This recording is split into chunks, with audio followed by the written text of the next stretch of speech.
અને ચેતર વસાવા ઉપર હલ્લાબોલ કરે છે ભાજપના નેતાઓ કાર્યકર્તાઓ।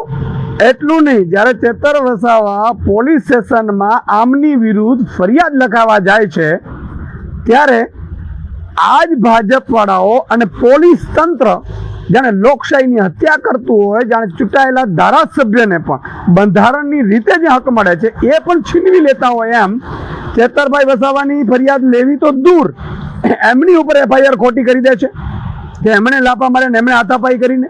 આ શું થઈ રહ્યું છે? એટલું નહીં, આ પોલીસ ચેતરભાઈને એના પરિવારને કે એમના વકીલને પણ મળવા નથી દેતી, સીધા જિલ્લા મથકે લઈ જાય છે। આ કઈ પ્રકારની લોકશાહી છે? ભાજપ આટલી તાનાશાહી કરી રહી છે?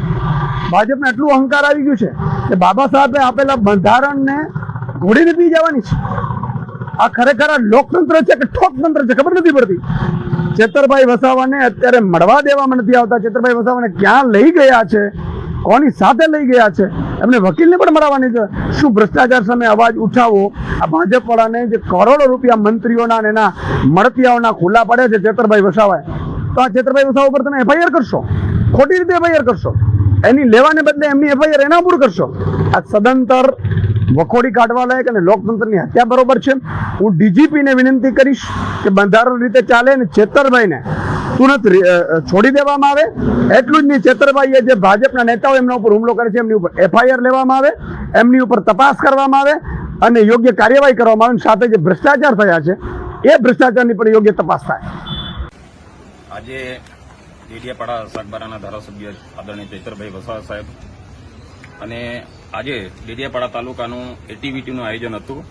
તેમાં ડેડિયાપાડાના પ્રમુખશ્રી અને સાગબારાના પ્રમુખશ્રી અને પ્રાંત અધિકારી અને MLA સાહેબ કમિટીમાં એટલા જ જણાવે તે છતાંય આ લોકોએ બીજા ડેડિયાપાડા તાલુકાના 3 નામો અને સાગબારા તાલુકાના 3 નામો અને બંને તાલુકાની 1.5 કરોડ જેટલી ગ્રાન્ટ થાય છે, પણ બીજા બહારના વ્યક્તિઓને જ્યારે ચૈતરભાઈ વસાવાએ વિરોધ કર્યો કે આ કમિટીમાં આ સભ્ય આવે નહીં, પરંતુ એમાં થોડું બોલવાનું થયું અને ઝપાઝપી થઈ। તેમાં ચૈતરભાઈ વસાવા સાહેબને અત્યારે ચૈતરભાઈ ફરિયાદ આપવા આવ્યા અને ત્યાંથી અત્યારે પોલીસ સ્ટેશનથી બહાર નીકળવા નથી દેતા। હજુ સામેની પાર્ટીએ ફરિયાદ હજુ આપી નથી, પરંતુ આ નર્મદા જિલ્લાની પોલીસ જે તાનાશાહી પોલીસ અત્યારે એમનું રૂપરંગ દેખાડવાનું ચાલુ કર્યું છે।